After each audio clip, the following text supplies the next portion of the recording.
levar ao nosso ouvinte a possibilidade de conhecer aqueles que podem ser os candidatos na próxima eleição.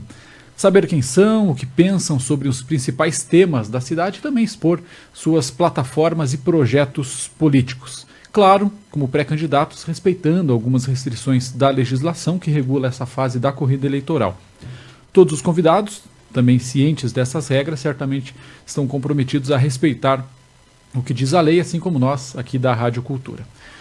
Nós faremos entrevistas de 30 minutos, falaremos da vida pessoal desses candidatos, de sua trajetória, e depois avançaremos para temas pontuais, mas de interesse aqui da comunidade de Guarapuava. O nosso entrevistado hoje é Vitor Hugo Burco, do Democratas. Bom dia, Vitor Hugo, seja bem-vindo. Bom dia, Kleber, bom dia a toda a equipe da Rádio Cultura. É uma honra, mais uma vez, estar aqui conversando com a nossa população. Já fazia alguns anos que eu não estava presente.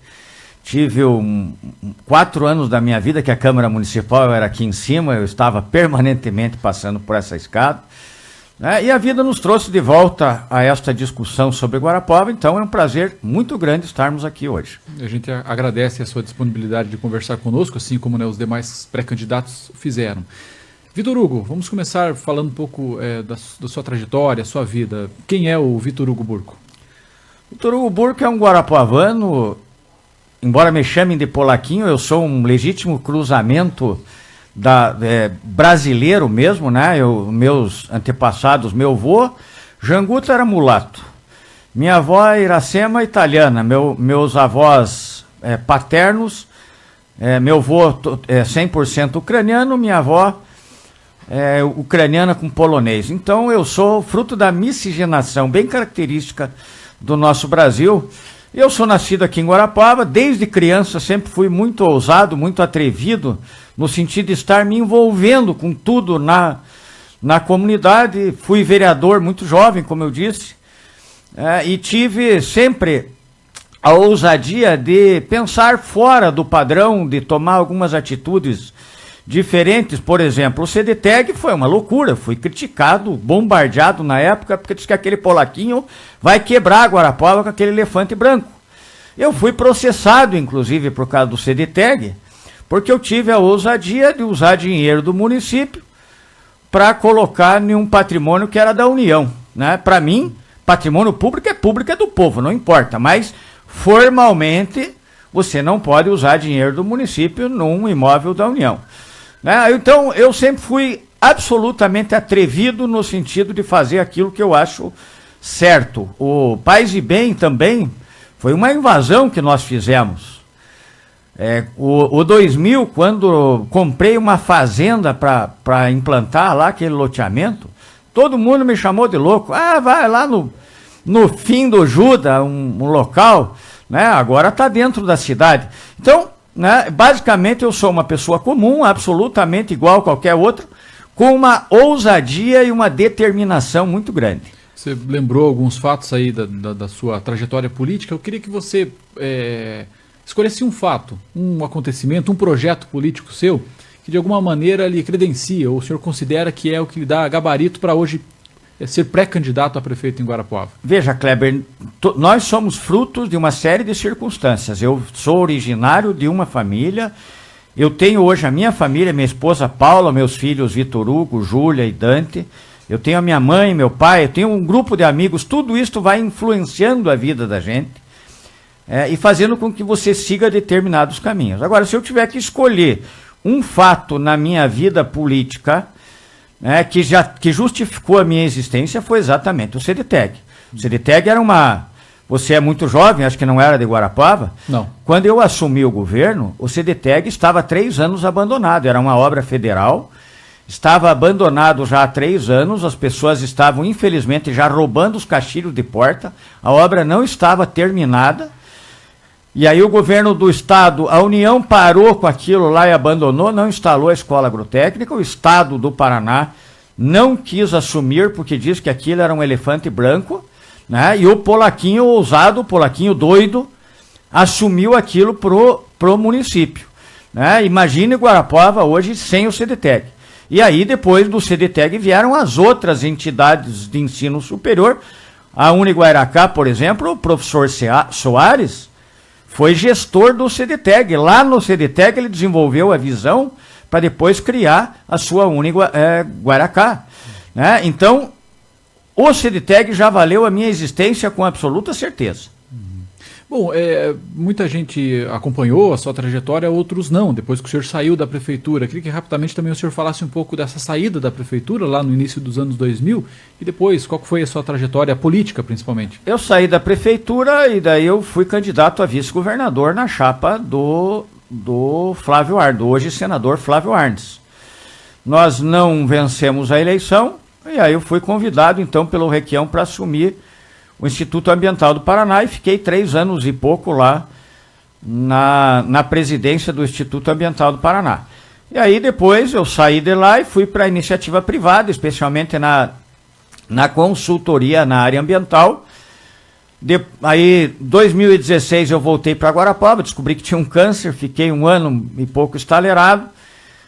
Depois disso eu fui a Brasília e dava consultoria para a Frente Parlamentar da Desburocratização. Por 2 anos eu fiquei lá, auxiliando especialmente o deputado Colato, que hoje é presidente do Serviço Florestal Brasileiro.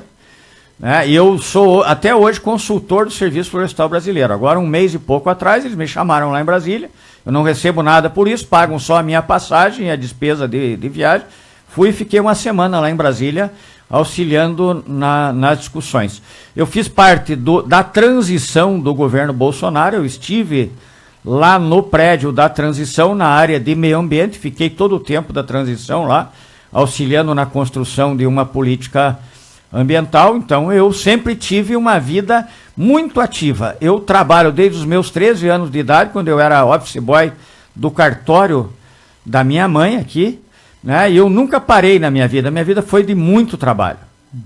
Bom, quantos anos o senhor tem hoje? Eu vou fazer 58, tenho 57 ainda. Eu disse que é um pouco indelicado, né, perguntar a idade, mas é mais por uma questão de... O senhor é um homem eu não tenho problema nenhum com isso, Kleber. Na verdade, eu tenho uma criança dentro de mim que se nega a envelhecer. Então, eu sempre estou pensando em futuro, eu volto para trás para avaliar os meus erros e ver como eu posso melhorar. Né? Mas se morrer com 80 anos, eu vou morrer jovem ainda, porque a minha cabeça não vai envelhecer jamais.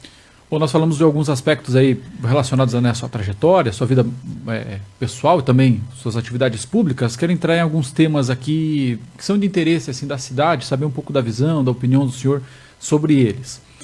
Um tema que é importante para Guarapuava e está chegando aí a hora da gestão, né, municipal, seja ela qual for, tomar uma decisão, é o aterro sanitário. E eu queria saber a visão do senhor. Ele vai se esgotar, o atual aterro, que é público, se esgota. Aí vai variar de acordo com a demanda, né, a geração de resíduos, mas ao que tudo indica, em 2023, até 2023 deve se esgotar. Na sua opinião, na sua avaliação, qual que é a melhor solução para o lixo da cidade? Construir um novo aterro, achar outras alternativas, o aterro vai ser público ou não? Qual é o modelo? O município licitou e está pagando uma empresa para fazer um plano de gerenciamento de resíduos, que deve ficar pronto até o final do ano. Eu estou acompanhando isso de perto. Eu conheço a empresa que ganhou a licitação, eu conhecia essa empresa já na época que estava no IAP, eu sou dedicado a este tema, eu dei consultoria, por exemplo, implantei um sistema de gestão de resíduos na cidade de Santa Cruz de la Sierra, na Bolívia. Fiquei 1 ano implantando um programa lá. Nós tínhamos na nossa época aqui um programa chamado Nosso Lixo, que privilegiava a separação, a coleta seletiva, e tinha um resultado muito grande. Infelizmente, aquele programa foi interrompido. Mas uma das coisas que a gente tem que fazer é retomar a seletividade do lixo. O lixo transformado em dinheiro na mão de quem souber fazer a coleta seletiva. Depois nós temos que partir para outras experiências, a melhor utilização do lixo. Algumas partes do lixo, algum conjunto de lixo, serve, por exemplo, para alimentação animal. Nós temos um problema sério de batata na época do verão, né, que os produtores de batata não sabem o que fazer, parte disso acaba parando no aterro. Então, nós vamos ter que fazer uma efetiva gestão.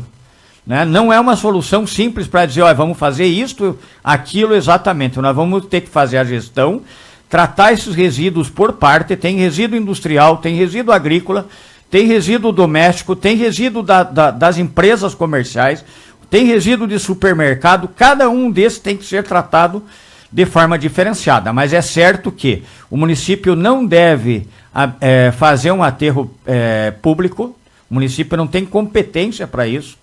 Já tem um aterro privado que está licenciado e deve começar a operar aqui em Guarapuava.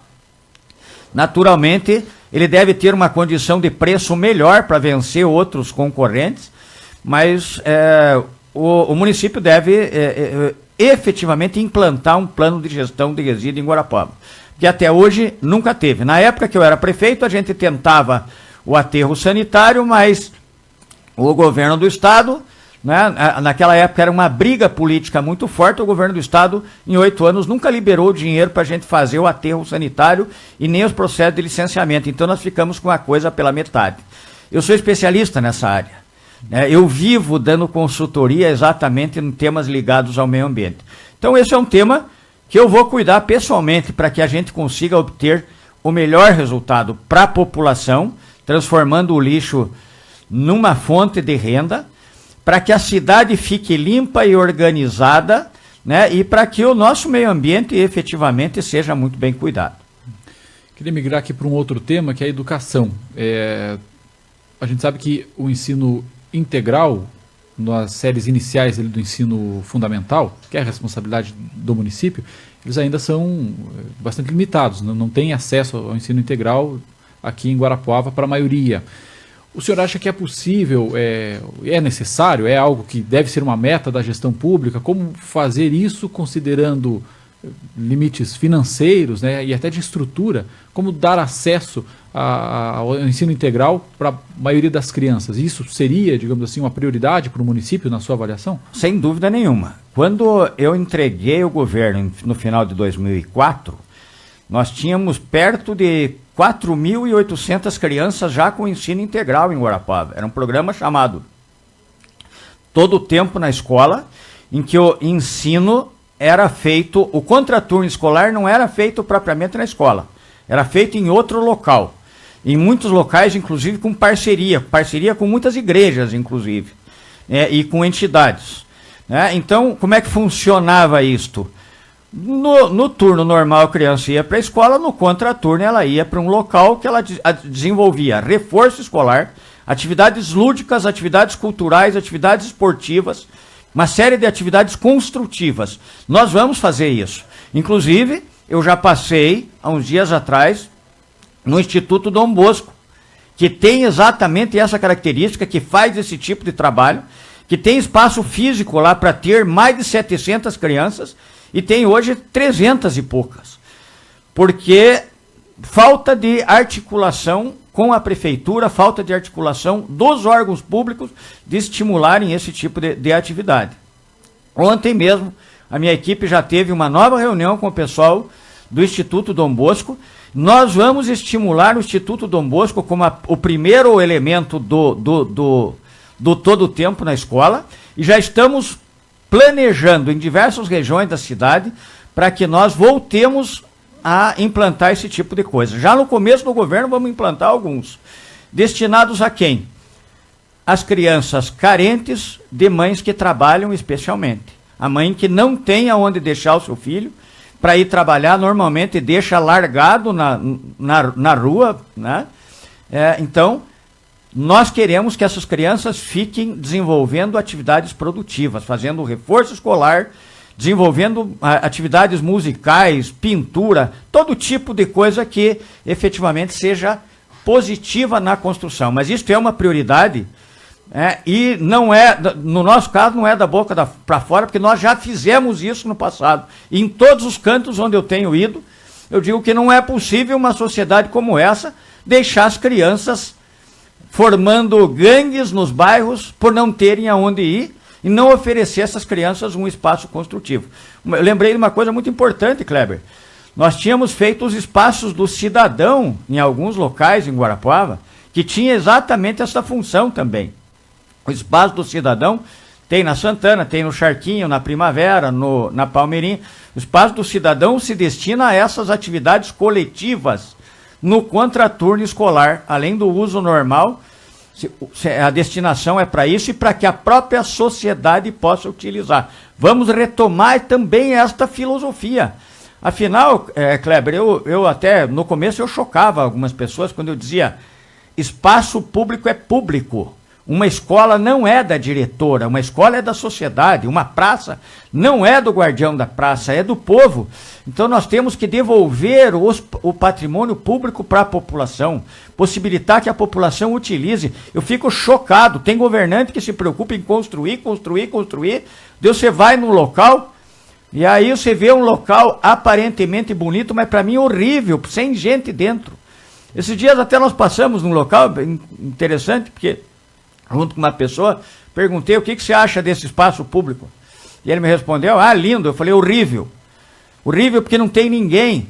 7 horas da tarde, um espaço esportivo e ninguém podendo utilizar aquilo por conta de burocracia do município. Né? Então nós temos que promover esse processo de integração, de democratização de uso dos espaços, de estímulo para que as nossas crianças estejam desenvolvendo atividades produtivas e não largadas na rua à sua própria sorte. Certo. Tem um outro tema que é a moradia. A gente sabe que as responsabilidades nesse caso são compartilhadas, né? Não é só a prefeitura. Mas no seu entendimento, para a gente avançar em Guarapuava, em programas de habitação popular, que ainda é uma demanda muito grande, né, de uma parte da população, qual que o senhor considera que é o papel da prefeitura? Que é indispensável que a prefeitura tenha uma atuação naquele ponto? Veja, nós fizemos o 2000, na minha época, 2.000 lotes de habitações. O Paz e Bem, 463. Diversos outros núcleos espalhados por aí. Quando eu deixei o município, não existia mais gente em área alagadiça, pelo menos. Não que a gente tenha resolvido todo o problema habitacional, mas, Kleber, existia um bairro em Guarapuava, ali na Vila São Vicente e Jardim das Américas, chamado Sapolândia. Existia um outro aqui no Morro Alto chamado Toca da Onça. Imagine uma cidade que se permite ter um bairro onde as pessoas vivem dentro d'água, a ponto de se chamar o bairro de Sapolândia. Então, quando eu invadi aquele espaço lá do Paz e Bem, o que aconteceu? Em 2008, houve uma enchente, uma chuva muito forte. E eu fui lá, na Sapolândia, e eu estava lá ajudando a defesa civil, estava lá com a água pelo joelho, ajudando aquela gente, chuva caindo forte, e eu olhei aquele espaço lá vazio, um terreno público que antigamente tinha sido do Exército, quer dizer, continuava do Exército ainda, mas o Exército não tinha finalidade para aquilo, e eu olhei, né, e eu já tinha tentado conseguir aquilo com a União, mas daí tinha que passar um projeto de lei. Eu falei: mas não é possível. O povo morrendo afogado num bairro chamado Sapolândia e um terreno público abandonado. O que eu fiz? Eu invadi o local. Uma semana depois eu meti as máquinas lá, abri os lotes, dei os croquis para as pessoas, instalei a energia elétrica e a água, e realmente isso foi uma invasão que nós fizemos. Porque a burocracia naquela época impedia que você resolvesse os problemas. Hoje está muito mais simples. Bom, depois no 2000, também era uma loucura, como eu disse já no começo do programa. Comprei uma fazenda lá para implantar um núcleo habitacional, fui bombardeado de tudo quanto foi lado, porque disse que era muito longe, porque era uma loucura, porque eu ia botar o povo lá. A gente tem que ter ousadia. E a gente tem que se colocar na situação dessas pessoas. Um governante não pode ficar fechado dentro de um gabinete. A Sapolândia voltou, uma parte dela está lá. No Iraque, em alguns locais de Guarapuava, nós tínhamos retirado todas essas pessoas já das áreas alagadiças. Algumas pessoas voltaram para estes locais. Então, nós precisamos, depois do 2000, depois do Paz e Bem, não se construiu nenhuma política habitacional significativa. Você pode procurar para você ver se você acha, nos últimos 20 anos, 16 anos, algum investimento significativo, um conjunto significativo de habitações que você não vai encontrar. Mas há hoje programas federais, estaduais e a prefeitura, assim, para ser objetivo, o que o senhor considera que naquilo a prefeitura não pode falhar no setor de habitação? Tem que ser a prefeitura não pode falhar em área nenhuma, ela tem que ter ousadia. E eu já sei o que vou fazer. Agora eu vou invadir legalmente, não vou invadir mais como invadiu o Paz e Bem. Tem a área do Exército ali da Santana. Nós já temos um projeto, cerca de 1.800 residências populares cabem naquele local. Esse projeto já está sendo feito. Nós já temos avaliado concretamente isso. Terminou a eleição, se Deus e o povo de Guarapuava me elegerem prefeito, na outra semana estarei batendo as portas do governo federal. Vou lá e, se for preciso, eu vou acampar na frente do Palácio do Planalto para conversar com o presidente para que aquela área seja destinada para habitação popular, para nós retirarmos novamente essas pessoas que estão em situação de risco, que não têm a mínima condição hoje em Guarapuava, e colocar essas pessoas num local digno. Então, eu vou ser ousado mais uma vez. É obrigação da prefeitura, sim. Fala-se que não é obrigação da prefeitura, segurança não é obrigação, tudo é obrigação da prefeitura. Um prefeito tem que ter a ousadia e a coragem de lutar por tudo aquilo que é de interesse do seu povo. Se não faz parte da obrigação básica, ele tem que ousar e ir bater nas portas de quem for para que a coisa aconteça. Mas um prefeito não pode se omitir e encontrar justificativa para as coisas não acontecerem. O senhor governou Guarapuava por 2 mandatos ali na transição, né, da década de 90 para os anos 2000, teve a lei da responsabilidade fiscal, a legislação se aperfeiçoou muito nesse período. O senhor não acha que há um risco de uma postura, às vezes, assim, o senhor tem uma postura mais incisiva em alguns temas, não há um risco para a administração pública dessa postura, que muitas vezes pode desconsiderar alguns pontos legais, algo que alguns trâmites, né, que ainda que pareçam limitar a ação do gestor público, são instrumentos de controle da gestão pública, da probidade? Veja, eu nunca coloquei em risco o dinheiro público, o patrimônio público. Eu me coloquei em risco. Tem uma conversa por aí, inclusive, que eu estou inelegível por conta dessas minhas ousadias. Eu peguei um monte de processos. Nunca por corrupção. Nunca sequer ninguém chegou a cogitar que eu tivesse tomado qualquer ato de corrupção. Mas eu quebrei muitas regras. Eu tive a coragem, a ousadia. Se eu não fosse ousado, não existia o CDTEG, não existia o 2000, não existia o Paz e Bem, não existia um monte de coisas que aconteceram em Guarapuava. Então eu não me arrependo desta ousadia. Mas o que aconteceu, Kleber? Nos últimos anos, houve o desenvolvimento de uma série de legislações que permitem hoje que tudo aquilo que eu fiz no passado pudesse ser feito hoje legalmente. Agora, em 2017, saiu uma legislação chamada de REURB, que permite a utilização de patrimônio público para assentamentos de regularização, que permite a regularização. Vila São Miguel. Vila São Miguel era uma tristeza, eram ruelas, os lotes não estavam definidos, era uma coisa muito triste de ver a população que vivia lá. Nós urbanizamos, nós abrimos as ruas, nós definimos os lotes, mas eu não consegui documentar para a população. Os outros governos documentaram depois, porque a legislação na época não permitia. Então, na época, existiam muitas travas. O que eu fiz foi me rebelar contra estas travas para fazer com que a coisa acontecesse. Se eu não fosse um polaquinho doido, como chamavam na época, o CDTEG não existia. Aquela Escola Agrotécnica Federal tinha se depredado todo aquele patrimônio e o CDTEG não existia. Imagine Guarapuava hoje sem o CDTEG. Bom, o senhor mencionou nessa resposta anterior o fato dos questionamentos sobre a sua eventual inelegibilidade.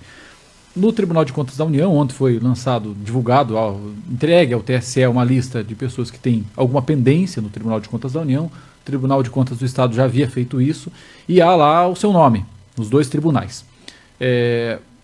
O senhor, de fato, pode ser candidato? Eu posso ser candidato e serei candidato com absoluta certeza. Mas e essas sanções? Veja, Kleber, a lei de ficha limpa, ela alterou a lei anterior que existia, né, e ela estabelece o quê? Eu vou passar, inclusive, eu vou explicar isso bastante para a sociedade. Tem a linha que trata dessa questão da inelegibilidade pelos tribunais de contas, ela é muito clara. Ela diz que tem que existir dolo. O que é dolo? Dolo é a vontade livre e consciente de praticar um ato delituoso. Né? Então, e tem outro requisito que é o enriquecimento ilícito. Para que uma irregularidade de uma conta do Tribunal de Contas ela torne alguém inelegível, é necessário que a pessoa tenha agido com dolo e tenha sido beneficiária de um enriquecimento ilícito. Não é o meu caso. Eu não fui sequer acusado. Acontece que eu fui julgado à revelia por esse tribunal, porque eu não fui citado. Citaram uma funcionária do prédio onde eu morava, em Curitiba. Essa é uma discussão jurídica absurda, porque eu fui condenado sem ter condição nenhuma de defesa. Né? Mas veja, mesmo eu tendo sido julgado à revelia, nunca o Tribunal de Contas da União afirmou que eu agi com dolo ou que eu me beneficiei de alguma maneira disso. Ao contrário, o Tribunal Regional Federal da 4ª Região já me absolveu de um processo criminal que foi originado disso. E onde os juízes dizem, os desembargadores do TRF4 dizem de modo claro, não houve dolo. E não havendo dolo, não há como me tirar a inelegibilidade. O que acontece, Kleber? Vamos colocar os pingos nos is. Guarapuava, historicamente, é comandada por grupos. Pessoas, 3, 4 pessoas sentam ao redor de uma mesa, definem os destinos da cidade sem perguntar para ninguém. E todo mundo comenta que houve um único polaquinho que nas últimas décadas em Guarapuava quebrou essa corrente.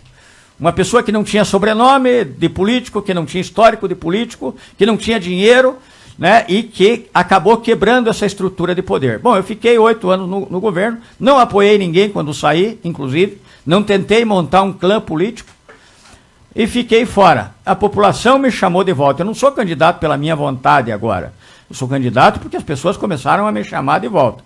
Mas eu sou realmente um polaquinho meio encardido, um polaquinho meio teimoso, que não se sujeita às estruturas de poder.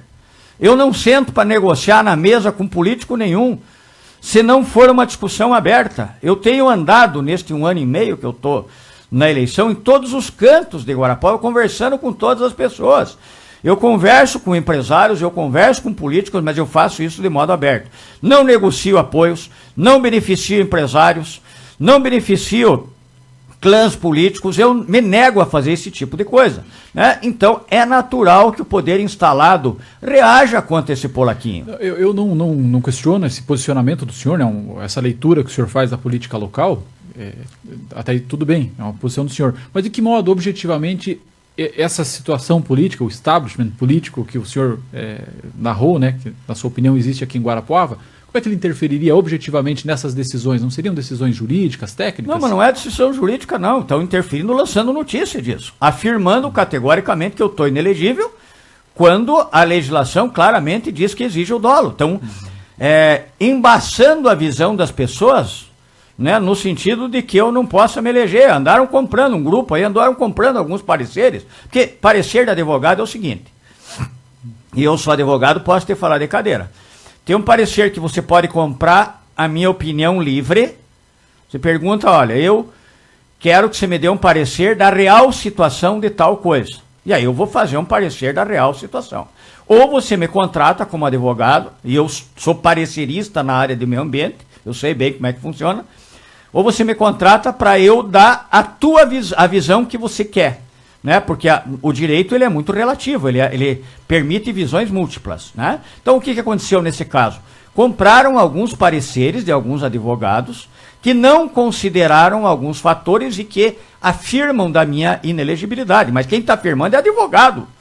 Não há afirmação do Poder Judiciário. Isto vai ser discutido no momento eleitoral.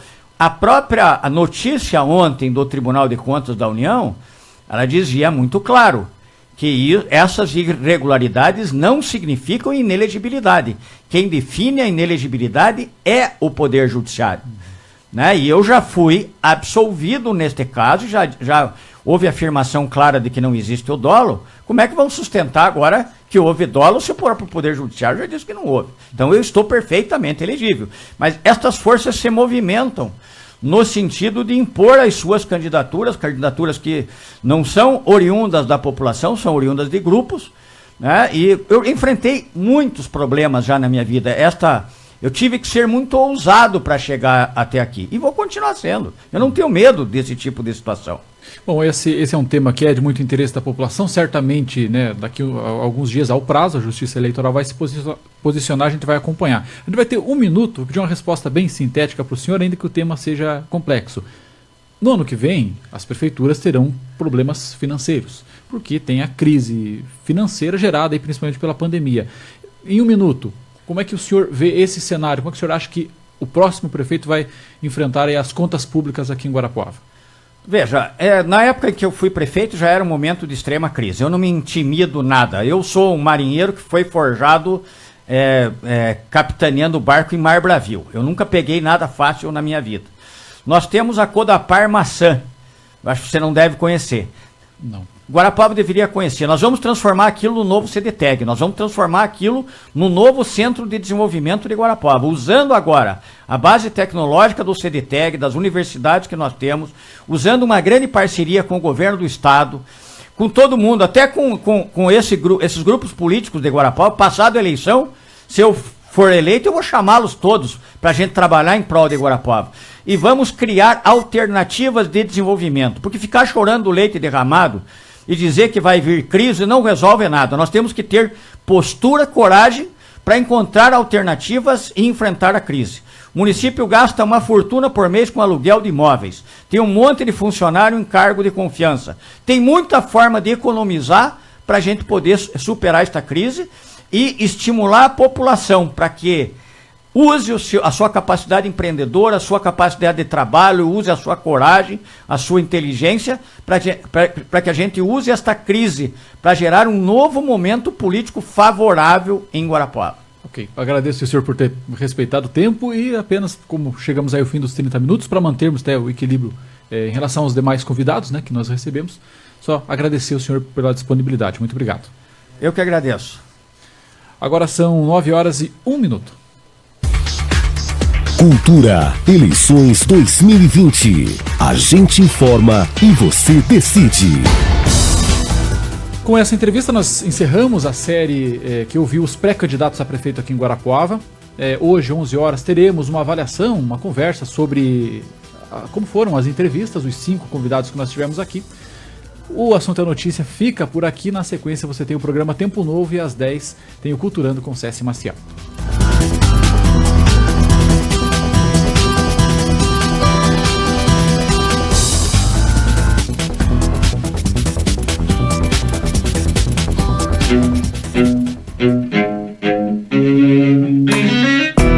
Cultura FM 94,3. Classe